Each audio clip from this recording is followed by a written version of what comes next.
Hello everybody and welcome back. Today we're talking some Marvel Rivals. Now, Marvel Rivals, we're just going to call it Rivals from this point on, has been a new free-to-play game that's honestly been a lot of fun. It's kind of like Overwatch. It's got team-based combat where you have elimination, domination, and you have escorts. Like you have to escort a vehicle, escort whatever it is. So upon starting the game, you get thrown into obviously a tutorial section, and here you can get a feel for the characters. And honestly, I have nothing but good things to say about this. So this is going to be like a few minutes of me just gushing about it. So there hasn't been a character that I didn't find a utilization for. So you have three different classes. You have Duelist, Vanguard, and Strategist.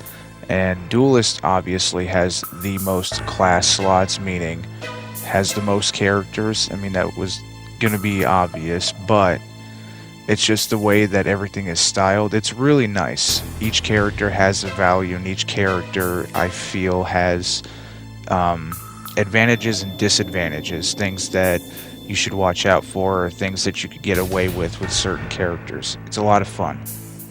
So upon completing the tutorials, you can finally get thrown into the matches themselves. And honestly, they have the practice range, they have all that. I don't show the practice range in the video, but they do have a full practice range if you're just wanting to test out certain characters and see what you like and don't like, which I think is very nice, because I feel a lot of games kind of missed that whole aspect of getting to learn the character. So that's already an A+ in my book. With multiple events that are playable, you can unlock certain missions through your achievements, which I think is nice. It's a nice little touch.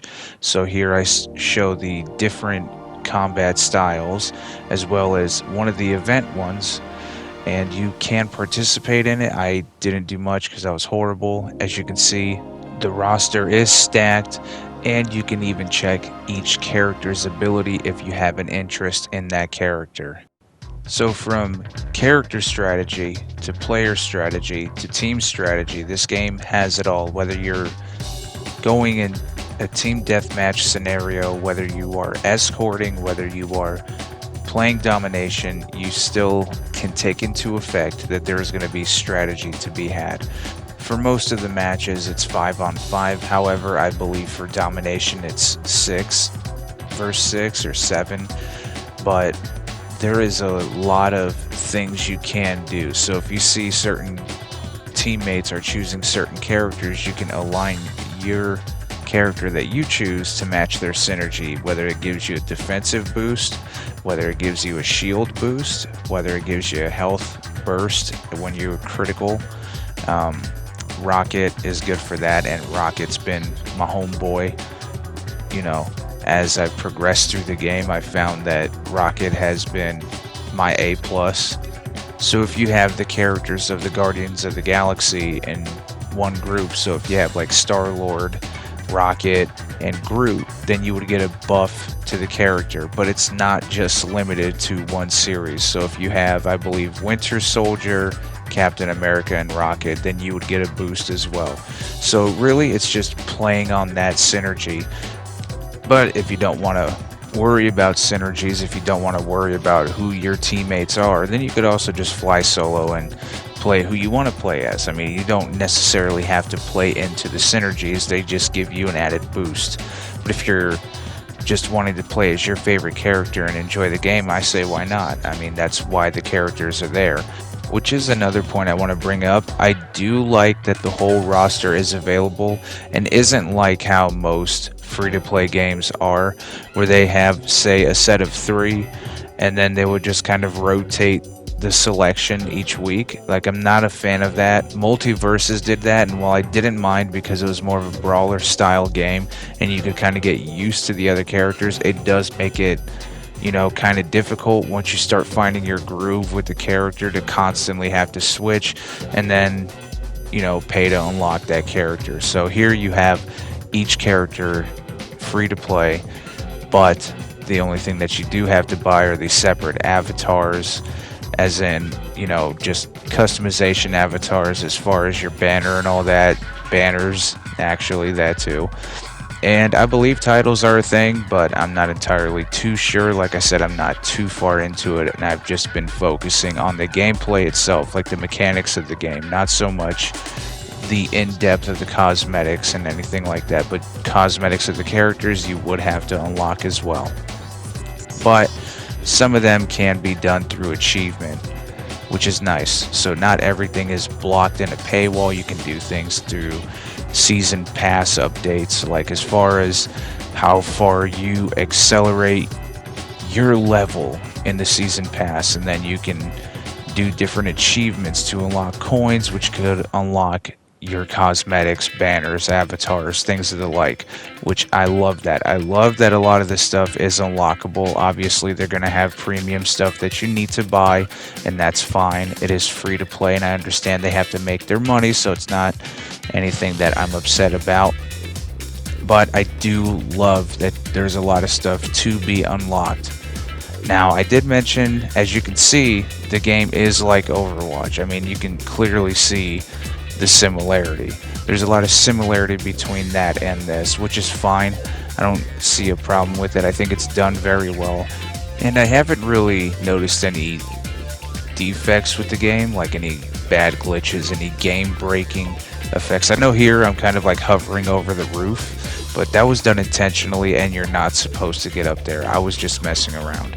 But there hasn't been anything that's been kind of like a turn-off from the game. It's made very well, almost meticulously, and like I said, each character has their strengths and weaknesses, but each character is made uniquely well.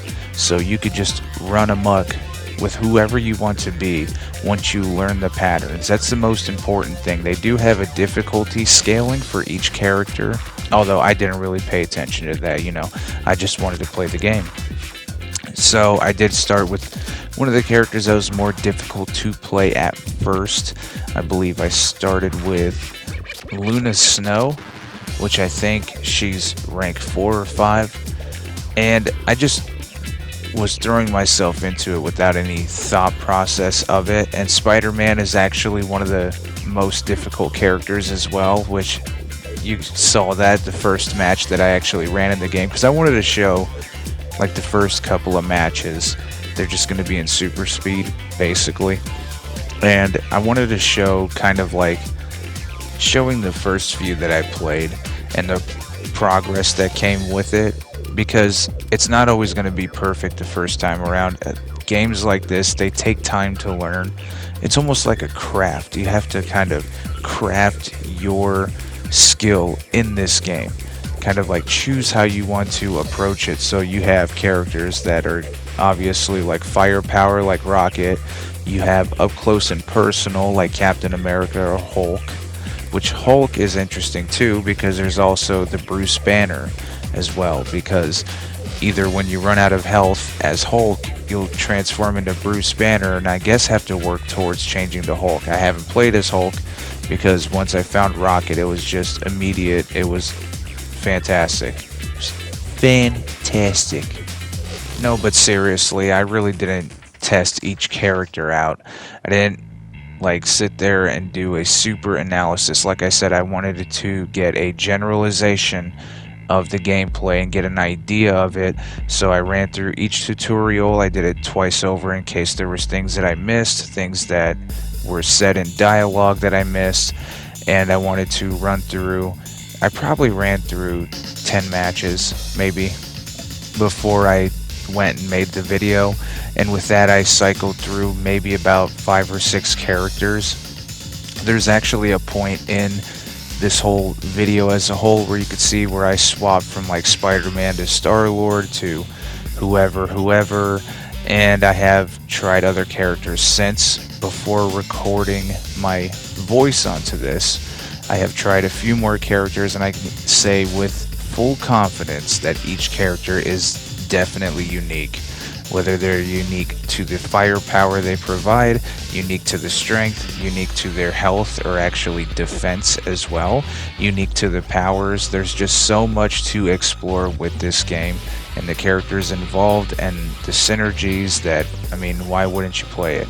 It's free, unique, it's got style, it's got flair, it's got all of your favorite heroes in the Marvel Universe. Now, what would be cool is if they expanded this, right? And they did like a Marvel versus DC, and you got to see some characters go at each other, and then you could call it Rivals. Because they have had, you know, all these characters in other games like Capcom games and things like that. You could definitely do a lot with this. So I'm excited to see the future of this and where it goes. And I'm excited to play it. My tag is Steez King. So if you see me on there, let's get good together. And with that, I want to thank you all for watching. I appreciate you all. And 1K gang, let's go.